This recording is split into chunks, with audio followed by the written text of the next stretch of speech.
اس کو آپ شرم اور حیا سے تعبیر کرنے کے جذبہ تھا، اس کا یہاں ظہور ہوا، تو کوئی تو یہ بھی کہہ سکتا ہے کہ مثلا شرم حیا نہیں تھی، خوف تھا اور سمجھ میں نہیں آیا کیا کرنا ہے تو انہوں نے شرم گاہیں چھپانی شروع کر دی۔ بہت اچھی بات ہے، تو پھر منہ کے اوپر لینے چاہیے تھے پتے اتار کے۔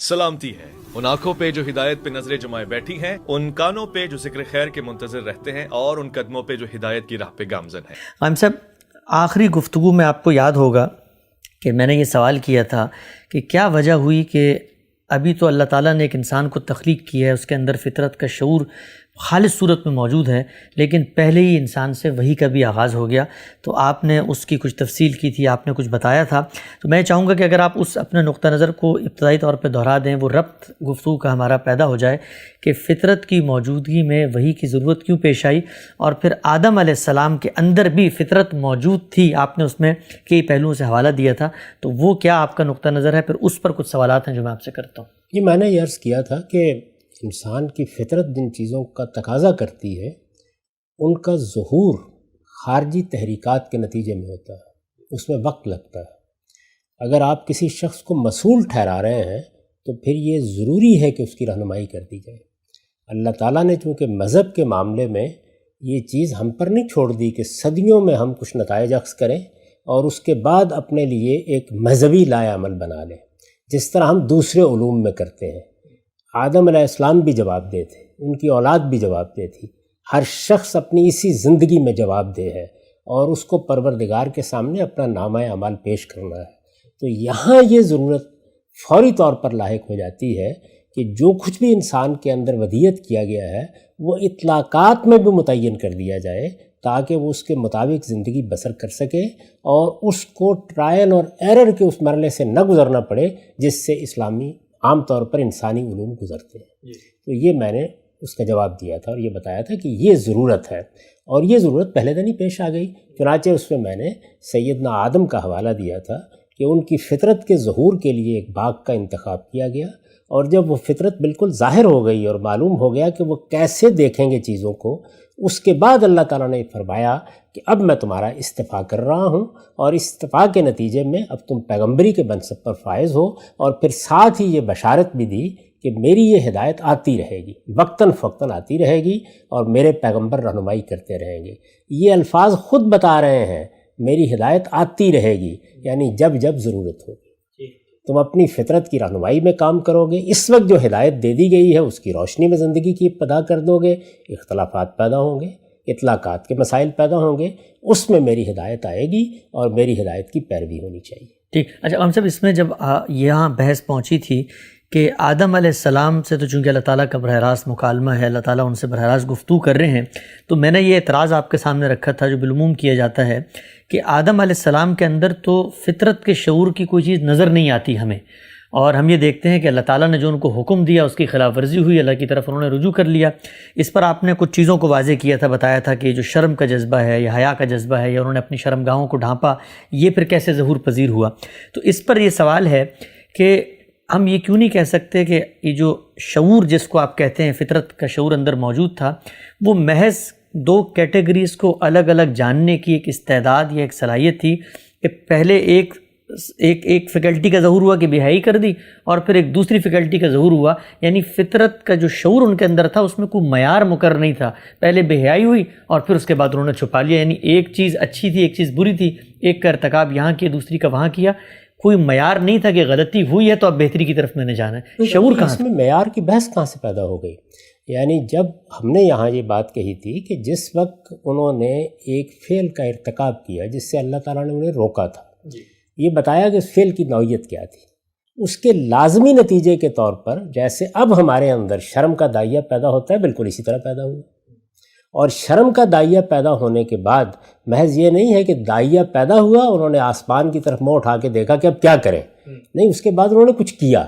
قرآن مجید نے اس کو بیان کیا ہے، متفق یکسفان علیہم من ورق الجنہ۔ تو اس طرح گویا ایک داعیے کا موجود ہونا، اس کا خارجی تحریک کے نتیجے میں پیدا ہو جانا، اور پھر اس کے بعد اس داعیے کے لازمی نتیجے کے طور پر انسان کو کیا کرنا چاہیے، یہ سب کچھ ظہور میں آ گیا۔ لیکن ہم سے جب ہم کہتے ہیں کہ داعیہ پیدا ہوا تو یہ بھی تو کہا جا سکتا ہے کہ جب اللہ نے روکا تھا کہ جنسی عمل نہیں کرنا تو اسی وقت روک دیا ہو کہ بے لباس بھی نہیں ہونا، تو یہ جو ظہور میں آیا یہ اصل میں خدا کے اسی حکم کو ان کو یاد آ گیا ہو کہ اب جس طرح غلطی یہ کر دی تو اب مجھے چھپانا بھی چاہیے، اس کا بھی حکم دیا گیا ہوگا۔ تو پھر یہ حکم بیان ہونا چاہیے تھا قرآن مجید میں، پہلی بات۔ دوسری یہ کہ پھر اس کے اوپر عمل بھی پہلے ہی مرحلے میں ہو جانا چاہیے تھا۔ یعنی قرآن مجید تو یہ کہتا ہے کہ ان پر ان کی شرمگاہوں کی یہ حقیقت ہی اس کے بعد واضح ہوئی، بدت لہما سواتہما، اور پھر یہ کہتا ہے کہ ابلیس کے پیش نظر یہ تھا کہ ما وریا عنہما من سواتہما، جو چیز ان سے چھپا دی گئی ہے، یعنی ہوتا کیا ہے بطور ایک رفع حاجت کے آلات کے، تو ہم سب اس سے واقف ہوتے ہیں، بچے بھی واقف ہو جاتے ہیں، لیکن یہ کہ ان کے اندر جنسی داعیہ چھپا ہوا ہے اور یہ اس کے آلات بھی ہیں، یہ چیز وقت کے ساتھ نمایاں ہوتی ہے۔ اس میں خارجی تحریک بھی کام کرتی ہے، وہاں بھی اس تحریک نے کام کیا ہے۔ یعنی جب وہ یہ معاملہ کر بیٹھے، کیسے کر بیٹھے؟ شیطان کے ورگلانے پر۔ یہ دیکھیے خارجی تحریک آئی، اسی طریقے سے آئی، جب آئی تو اس نے اندر چھپے ہوئے جنسی جذبے ہی کو ابھارا، جب وہ ابھرا تو اس فعل تک پہنچ گیا جس تک وہ اب بھی پہنچتا ہے۔ ہیجان کی کیفیت جیسے ہی دور ہوئی تو ایک احساس پیدا ہوا۔ قرآن مجید نے تو اس کی ایک ایک مرحلے کو بیان کر دیا ہے۔ تو اس میں یہ بات کس اصول پر کہی جائے گی کہ پہلے ہی بتا دیا گیا تھا؟ پھر پہلے ہی یہ کام ہو جانا چاہیے تھا، پہلے مرحلے ہی میں ان کو کوئی لباس پہن لینا چاہیے تھا، کوئی پتے اٹھا کے رکھ لینے چاہیے تھے۔ اس موقع کے اوپر جب قرآن اس کو بیان کرتا ہے کہ جب ان پر یہ حقیقت واضح ہوئی تو طفق یکسفان علیہم من برق الجنہ، یہ قرآن کا اپنا بیان ہے۔ تو ہم سب، لیکن جب ہم یہ کہتے ہیں کہ انہوں نے اپنے آپ کو چھپا لیا اپنی شرمگاہوں کو اس کیفیت کے بعد، تو جس کو آپ شرم اور حیا سے تعبیر کر رہے ہیں کہ جذبہ تھا اس کا یہاں ظہور ہوا، تو کوئی تو یہ بھی کہہ سکتا ہے کہ مثلا شرم حیا نہیں تھی، خوف تھا اور سمجھ میں نہیں آیا کیا کرنا ہے تو انہوں نے شرمگاہیں چھپانی شروع کر دی۔ بہت اچھی بات ہے، تو پھر منہ کے اوپر لینے چاہیے تھے پتے اتار کے، یعنی وہ زیادہ بہتر جگہ تھی لینے کے لیے، منہ چھپا لینا چاہیے تھا نا خوف کے مارے۔ مطلب یہ ہے کہ اس طرح کے قیاسات کی ہے کوئی گنجائش؟ قرآن مجید سورہ اعراف میں ذرا پڑھیے آپ نکال کے، اس کے بعد پوری تفصیل بیان کرتا ہے کہ دیکھو شیطان اسی طرح آئے گا، تمہارے اندر میں نے ایک لباس التقویٰ رکھا ہے، یہ اس لباس کو اتروا لینا چاہتا ہے، یہ تمہاری اولاد پر بھی اسی طریقے سے حملہ آور ہوگا، اس کے معاملے میں محتاط رہنا۔ وہ پوری بات بیان کرتا ہے۔ تو اس کے بعد یہ نتیجہ کیسے نکلے گا؟ یہ نتیجہ کوئی باہر بیٹھ کے نکالنا چاہتا ہے تو نکالے۔ اس میں تو توحید کے معاملے میں بھی لوگوں نے یہ نتیجہ نکال لیا کہ یہ کوئی چیز نہیں جس سے انسانیت کی ابتدا ہوئی ہے، انسانیت کی ابتدا تو شرک سے ہوئی ہے، اور شرک کا باعث کیا چیز بنی ہے؟ وہ خوف کا داعیہ بنا ہے۔ تو پھر اس دنیا سے نکل جائیے نا۔ ہم مذہبیات میں جب داخل ہوں گے تو قرآن مجید کو دیکھیں گے کہ وہ کیا بات بیان کر رہا ہے۔ تو ہم سب یہ بات چلیں اگر مان بھی لیں، اس طرح آپ یہ بیان کر رہے ہیں کہ یہ شعور کے اندر یہ حیا کا جذبہ موجود تھا جس کا ظہور ہوا، لیکن ہم یہ دیکھتے ہیں کہ آدم علیہ السلام تو پہلے انسان ہے دنیا میں، نہ کوئی خارج میں علم ہے، نہ کوئی اثرات ہیں، نہ کوئی اور ان کے اس تصور یا فطرت کی روشنی کو مس کرنے کی کوئی چیز موجود ہے۔ ہم آج کے دور میں مثلا کسی انسان کو یہ بتائیں کہ آدم علیہ السلام میں فطرت کا شعور ہوا تھا تو اس کا فائدہ کیا؟ وہاں تو وہ خالص آدمی تھے، ہمارے پیچھے تو یہ سب خیالات اور مغربی فلسفے اور یہ نظریات، فطرت ہوتی کیا، یہ بحثیں، تو وہ پوائنٹ آف ریفرنس تو نہیں بنتے نا آدم علیہ السلام پر۔ ہم تو اس سے پہلے گفتگو کر چکے کہ جب لوگ ہمارے ساتھ گفتگو کریں گے تو ہم وہاں سے بات شروع کریں گے جہاں پہ عقلی مقدمات موجود ہیں۔ وہاں ہم نے بڑی تفصیل سے یہ بات کی ہے کہ انسان کے تمام علوم کی اساس یہی ہے، انسان کا حادثہ اخلاقی، انسان کی حص جمالیات، یہ سب وہ چیزیں ہیں جن کا اب بھی ظہور ہوتا ہے۔ تو یہ بحث تو ہم بڑی تفصیل کے ساتھ کر چکے ہیں، وہاں آدم علیہ السلام کو لے کے جائیں گے کیوں؟ جب یہ سوال مذہبیات کے دائرے میں ہوگا تو پھر یہ بتایا جائے گا کہ اللہ تعالیٰ نے قرآن مجید میں اس کی یہ داستان بیان کی ہے، اور اس طرح اس نقطہ نظر کا ابطال کر دیا ہے اپنے اس علم کی بنیاد پر جو خالق ہی کو ہو سکتا تھا کہ انسان کوئی صفحہ سادہ نہیں ہے، بلکہ وہ یہ سارے احساسات لے کے آیا ہے، اس کا شعور لے کے آیا ہے، خیر و شر کو پہچانتا ہوا آیا ہے۔ اس کو صرف ضرورت یہ ہوتی ہے کہ جب وہ اس کے نتائج کو دیکھے تو اطلاقات میں کیا کرے، یہ ضرورت ہوتی ہے۔ اسی کو میں نے اپنی کتاب میں بیان کیا ہے کہ تفصیلات کو بتانے کے لیے پیغمبر آتے ہیں، یعنی جو کچھ اجمال میں موجود ہے وہ اسی طرح جیسے ایک بیج ڈال دیا گیا ہے، وہ نشو و نما پائے گا، اس کے لیے خارجی تحریکات کی بھی ضرورت ہوتی ہے، وہ سب چیزیں ہوں گی، جب وہ نشو و نما پائے گا تو پھر وہ ایک برگ و بار کا حامل درخت بن جائے گا۔ اچھا، ہم سے تھوڑی سی میں چاہوں گا مزید اس کی آپ جو اشکال ہے اس کی وضاحت کریں۔ مثلا آج کے دور میں اگر کوئی آدمی شرمگاہیں کھول کے پھر رہے بازار میں، تو میں اس کو جا کر یہ کہتا ہوں کہ دیکھو تم یہ جو کام کر رہے ہو یہ بے حیائی کا کام ہے، اور دیکھو میں تمہیں دیتا ہوں کہ یہ انسان کی فطرت کے بھی خلاف ہے، اور جو پہلا انسان تھا دیکھو اس میں بھی شعور پیدا ہوا تھا، اس نے چھپا لیا. تو گویا میں اس کو یہ مثال نہیں دوں گا کہ بتاؤں گا کہ انسانیت کی ابتدا اسی فطری ظہور سے ہوئی. یعنی اس وقت کیا صورتحال ہے؟ انسانوں کی بہت بڑی اکثریت نے شرمگاہیں کھول لی ہیں، سڑکوں پر پھرنے لگ گئے ہیں. وہ بات یاد کیجیے جہاں سے ہم نے فطرت کی بحث شروع کی تھی کہ انسان اپنے باطن میں ایک چیز کو محسوس کرتا ہے، یہ اس کا موضوعی احساس ہے. اس احساس کے بعد وہ استقراء کے عمل سے گزرتا ہے. جب وہ استقراء کے عمل سے گزرتا ہے تو کہیں چند مستثنیات سامنے آ جائیں تو آ جائیں، بالعموم انسان کے سامنے وہ بدیہی حقائق آ جاتے ہیں. اسی سے عالمگیر اخلاقیات وجود میں آتی ہے. اس کے اطلاقات میں بعض موقعوں کے اوپر اختلاف کیا جا سکتا ہے، تو ہم وہیں سے اپروچ کریں گے. یہ پوری دنیا آدم کا قصہ سناتی ہے. دنیا بھر میں جو کچھ بھی ہوتا ہے اخلاقی اصولوں کے اوپر آپ گفتگو کرتے ہیں، ان کی بنیاد پر آپ کسی کا محاسبہ کرتے ہیں، ان کی بنیاد پر آپ جزا و سزا کا نظام قائم کرتے ہیں. ان سب چیزوں کے لیے کسی حوالے کی ضرورت نہیں پڑتی. یہ تو بات اس وقت شروع ہوئی تھی کہ اچھا اب ہم یہ دیکھتے ہیں کہ مذہبی متون کس طرح سے اس معاملے کو دیکھتے ہیں. یعنی یہ گویا جو کچھ ہماری فطرت کا شعور تھا اس کی اللہ تعالیٰ کی طرف سے تصویب ہے. یہ واضح ہو گیا کہ انسانیت کی ابتدا قرآن مجید کے بیان کے مطابق ایسے ہی ہوئی، اور اس میں وہ ربط بالکل واضح ہو جاتا ہے کہ یوں نہیں ہے کہ انسان نابینا تھا، وہ کچھ دیکھ نہیں سکتا تھا، وہ کچھ سن نہیں سکتا تھا، اس میں کوئی بصیرت نہیں تھی، اس میں کوئی شعور نہیں تھا، نہ خیر سے واقف تھا نہ شر سے واقف تھا. نہیں، وہ ان چیزوں سے واقف تھا لیکن بالاجمال واقف تھا. اس اجمال کو تفصیل میں ڈھالنے کے لیے وحی کا سلسلہ شروع کیا گیا، اور پہلے انسان سے شروع کر دیا گیا. اس کا جواب میں دے چکا ہوں کہ پہلے ہی انسان سے کیوں شروع کیا گیا، لیکن شروع کر دیا گیا. تو یہاں صورتحال یہ نہیں ہے کہ ہم اس پر استدلال کر رہے ہیں کہ انسان کے پاس جو فطرت میں ہدایت موجود ہے اس میں اللہ تعالیٰ نے اس کو چھوڑ دیا تھا. وحی کا سلسلہ پہلے دن شروع ہوا، آدم علیہ السلام سے شروع ہوا، اور وہ سلسلہ کس انسان کے لیے شروع ہوا؟ شعور رکھنے والے انسان کے لیے شروع ہوا، خیر و شر کو پہچاننے والے انسان کے لیے شروع ہوا. چنانچہ یوں نہیں ہے کہ ایک ایک چیز وحی نے آ کے بتائی، یوں ہے کہ جو کچھ انسان بالاجمال جانتا تھا اس کے اطلاقات کے بارے میں رہنمائی کی، اس کی تفصیلات کے بارے میں رہنمائی کی. اس وقت بھی آپ الہامی کتابوں کو پڑھیں تو وہ اسی طرح خطاب کرتی ہیں. ٹھیک ہے ہم صاحب. اچھا، یہ جو بنیادی سوال تھا، ظاہری بات ہے کہ یہ جو دین فطرت کا نقطہ نظر پیش کرتا ہے اس کو تو ابھی ہم زیر بحث لائیں گے آپ سے. یعنی یہ سوال یہاں سے اٹھا تھا کہ یہ ایک مقام ہے جو اس تصور کے خلاف پیش کیا جا سکتا ہے یا پیش کیا جاتا ہے کہ نہیں فطرت کا شعور کچھ نہیں ہے، حکم الہی سب کچھ ہے. میرا سوال اب آپ سے یہ ہے، جو ہمارا مرکزی سوال ہے، جو بالکل لوگوں کی طرف سے اعتراض کے طور پہ سامنے آتا ہے، کہ یہ جو پوری بحث تھی، عقل ہماری تقاضا کرتی ہے انسان کی ساخت، اس کی فطرت، جس پہ اس کو بنایا گیا ہے، اس کا جائزہ لیں. ہمارا داخل، ہمارا تجربہ، ہمارا استقرار سب اسی کی گواہی دیتا ہے. آدم علیہ السلام کے اس قصے کی ابتدائی روشنی میں بھی بات سامنے آتی ہے. لیکن جب کوئی اصول بیان کیا جاتا ہے تو وہ کسی واقعے سے ضمنی طور پہ استنباط کر کے نہیں ہوتا، اس کے لیے کوئی واضح اسٹیٹمنٹ ہونی چاہیے.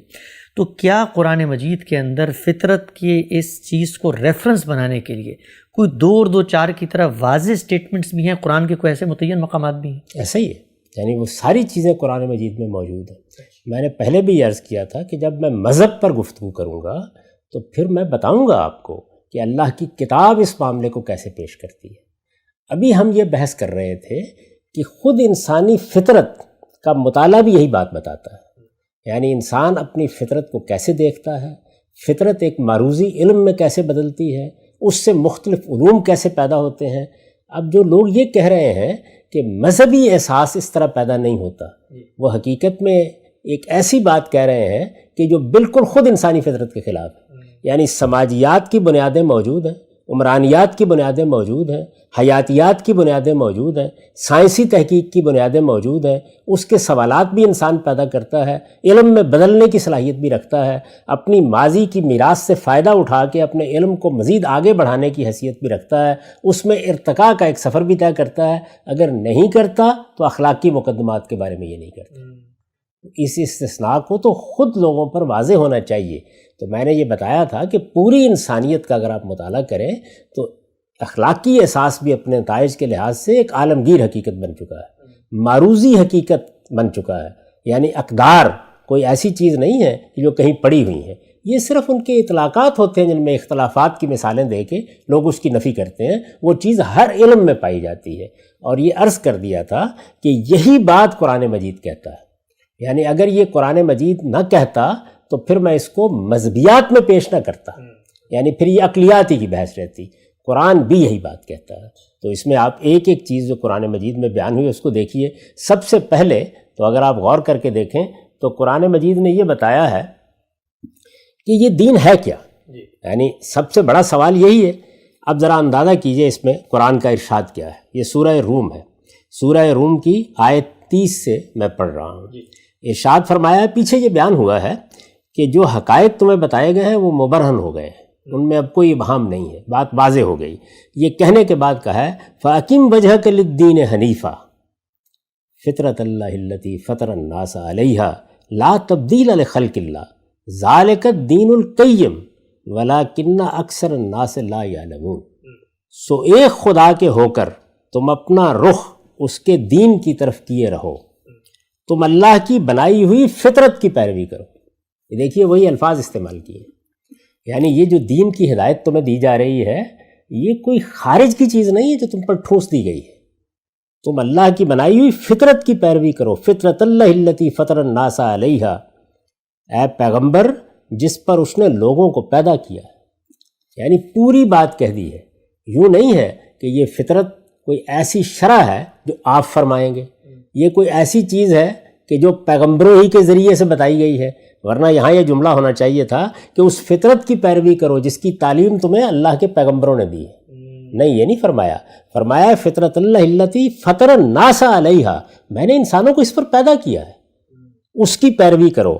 اگر یہ کوئی مبہم چیز ہے، اس کی کوئی حقیقت نہیں ہے، انسان اس کا شعور نہیں رکھتا، اپنی فطرت کو نہیں پہچان سکتا، تو یہ کیا چیز ہے کہ جس کی پیروی کرنے کی ہدایت کی جا رہی ہے؟ عربی زبان کا ہر عالم جانتا ہے کہ یہاں فطرت اللہ کا نسب جو ہے وہ ایک فعل محذوف پر ہے، تو فرمایا ہے کہ اللہ کا دین اسی پر مبنی ہے، اس فطرت کی پیروی کرو، اور اللہ کی بنائی ہوئی اس فطرت میں کوئی تبدیلی نہیں ہو سکتی، یعنی یہ ایسی محکم ہے، اس کو اس طریقے سے راسخ کر دیا گیا ہے، یہ تمہارے وجود اور تمہاری پیدائش اور تمہاری خلقت کی بنیاد ہے، اس میں کوئی تبدیلی نہیں کرو گے۔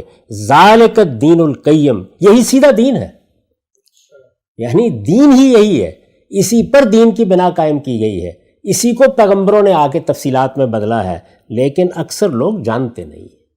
تو اللہ تعالیٰ نے ایک واضح بیان دیا ہے اس معاملے میں، اس پر جو کچھ میں نے لکھا ہے وہ میں آپ کو سنا رہا ہوں۔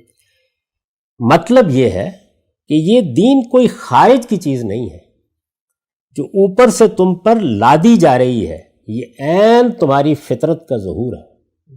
اس سے اختلاف کرو گے تو گویا اپنے ساتھ اختلاف کرو گے، یعنی قرآن مجید نے اس کو گویا آخری درجے میں بنائے استدلال بنا کے پیش کر دیا ہے۔ جب تم دین سے اختلاف کرتے ہو تو کسی خارجی بات سے اختلاف نہیں کرتے، کسی باہر کے حکم سے اختلاف نہیں کرتے، اپنے آپ سے اختلاف کرتے ہو، اس لیے کہ یہ تمہاری فطرت کا خزانہ ہے جس سے تمہیں اب بتایا جا رہا ہے۔ اس سے اختلاف کرو گے تو گویا اپنے ساتھ اختلاف کرو گے اور اپنے ہی باطن میں چھپے ہوئے خزانے سے اپنے آپ کو محروم کر لو گے۔ اس پر استاذ امام امین حسن اصلاحی نے اپنی تفسیر تدبر قرآن میں جو کچھ لکھا ہے اس کو میں نے یہاں نقل کیا ہے۔ اس سے واضح ہوا، وہ لکھتے ہیں، اس سے واضح ہوا کہ جو فلسفی یہ کہتے ہیں کہ انسان اپنی فطرت کے اعتبار سے ایک صفحہ سادہ اور تمام تر اپنے ماحول کی پیداوار اور علف و عادت کی مخلوق ہے، یہ تو اصل میں مقدمہ ہے دین کا انکار کرنے والے لوگوں کا۔ وہ یہ کہتے ہیں کہ انسان ٹیبولا راسا ہے، یعنی وہ ایک صفحہ سادہ ہے، وہ جب پیدا ہوا تھا تو اس پر کوئی نقوش نہیں تھے، صفحہ سادہ اور تمام تر اپنے ماحول کی پیداوار اور علف و عادت کی مخلوق ہے۔ ان کا خیال بالکل غلط ہے۔ یہ قرآن مجید کے اس زمانے میں سب سے بڑے عارف کی شرح ہے۔ انسان کو اللہ تعالیٰ نے بہترین ساخت اور بہترین فطرت پر پیدا کیا ہے، اس کو خیر و شر اور حق و باطل کی معرفت عطا فرمائی ہے، اور نیکی کو اختیار کرنے اور بدی سے بچنے کا جذبہ بھی اس کے اندر ودیت فرمایا ہے، لیکن اس کی یہ فطرت حیوانات کی جبلت کی طرح نہیں ہے کہ وہ اس سے انحراف نہ اختیار کر سکے، بلکہ وہ اپنے اندر اختیار بھی رکھتا ہے۔ یہ جو ہم کہتے ہیں نا کہ انسان کو ارادہ و اختیار دیا گیا ہے، تو اصل میں یہ ارادہ و اختیار ہے جس کی وجہ سے فطرت سے انحراف ہو جاتا ہے۔ فطرت تو موجود ہے اپنی جگہ، اگر یہ ارادہ و اختیار نہ دیا جاتا اور انسان اپنی فطرت کا پابندی رہتا، وہ اس سے انحراف نہ کر سکتا، تو پھر امتحان نہیں لیا جا سکتا تھا۔ تو اس کے ساتھ ارادہ و اختیار دیا گیا. اس وجہ سے بسا اوقات وہ اس دنیا کی محبت اور اپنی خواہشوں کی پیروی میں اس طرح اندھا ہو جاتا ہے کہ حق و باطل کا شعور رکھتے ہوئے نہ صرف باطل کی پیروی کرتا ہے بلکہ باطل کی حمایت میں فلسفے بھی ایجاد کر ڈالتا ہے. انبیاء علیہم السلام، یہ اب میں نے اس کی مزید توضیح کی ہے، انبیاء علیہم السلام اسی فطرت کی تفصیل کرتے ہیں اور اس کے تمام مقتضیات و لوازم، یعنی اس کے کیا آگے تقاضے ہیں، اس سے کیا چیزیں لازم آتی ہیں، اس کے تمام مقتضیات و لوازم کو انسان کے لیے واضح کر دیتے ہیں. قرآن نے ذکر اور ذکرہ کا لفظ اسی پہلو سے اپنے لیے استعمال کیا ہے. یعنی جب قرآن کہتا ہے نا یہ ذکر ہے، یہ ذکرہ ہے، یہ یاد دہانی ہے، تو وہ اصل میں یہ کہتا ہے کہ جو کچھ تمہاری فطرت میں موجود تھا اسی کو نمایاں کرنے، اسی کو یاد دلانے کے لیے اللہ تعالیٰ یہ کتابیں اتار رہا ہے، یہ پیغمبر بھیج رہا ہے.